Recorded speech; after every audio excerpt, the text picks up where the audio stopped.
What's going on, folks? Nate here at Dyno Works, and I'm back in the Dyno room this morning with our Ninja 500 that I've got behind me torn apart on the dyno, and this time we've got the full system from our friends over at M4 installed, and that is the full system from the Ninja 400 that we're testing for them. Just a quick recap, yesterday when we were testing their slip-on with the baffle out, it made 50, almost 51 horsepower, and about 32 foot-pounds of torque once we got the fuel mapping dialed in.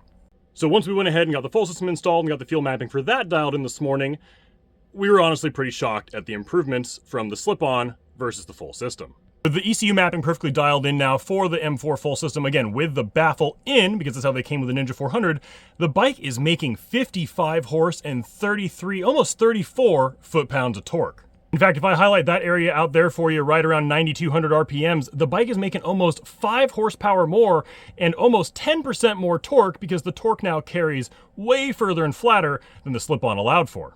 Now, I've said this a couple times in our kind of early teaser posts that we've thrown out for this thing, but this is a huge improvement over the Ninja 400. Just for shits and gigs here, I've gone ahead and selected on the dyno logs just a full system, kind of a generic one. I think this is a full Acura specifically that I pulled up from a 2020 Ninja 400 versus the 2024 Ninja 500 with the setup that we have now. Again, stock air filter is still in place, stock velocity stacks are still in place, it's just the M4 full system and our ECU flash and custom mapping to get it dialed in for that system. So that is a pretty damn accurate comparison, and this thing is making massively more power everywhere. The torque comes on massively sooner, it stays flatter longer, and it carries up to a much higher peak power. It's just not even comparable. If I highlight kind of right in the meat of the RPM range there at 7,000 RPMs, the Ninja 400s were making like 25 or 26 foot-pounds. These are making almost 34. So for all the folks out there saying, oh, it's not that big of an upgrade to go from 400 to 451 cc's, you're fucking high. That's a 30% improvement in torque. So anyway, now that I'm done diving into the comparison with the 400, let's get back to what we're actually here to talk about. And that is the performance of the Ninja 500 once you put a full exhaust on it and have the ECU properly flashed, which you definitely need to do. The fuel mapping changes are huge with the full system.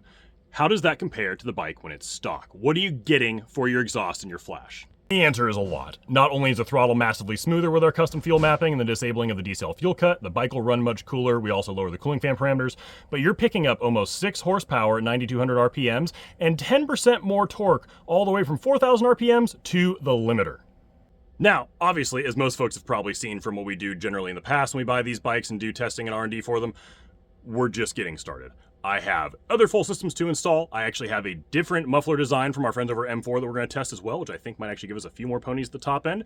We have velocity stacks from a couple different manufacturers. I've got air filters to test. We have all kinds of stuff to do. So again, this is still relatively early days for most folks out there because you're probably going to do air filters, you're probably going to do velocity stacks, but we will have ECU mapping built for all of it. And over the next few days, as we continue to add those things onto the bike and build ECU mapping for them, I will absolutely be sharing the results with you guys here on our YouTube page or on our social media, whether it's on Facebook or Instagram. And in case you didn't see the video yesterday, our ECU flash is on our website for $349.99 for these new Ninja 500s, and I can guarantee that you will not find higher quality custom ECU mapping for your specific intake and exhaust, because we'll test all of them and build mapping for all of them anywhere else, guaranteed. So if you're looking to get your new Ninja 500 properly tuned and dialed in, head over to twoworlddynoworks.com, and if you have any questions, do not hesitate to email us at support@twoworlddynoworks.com, because we are always happy to help.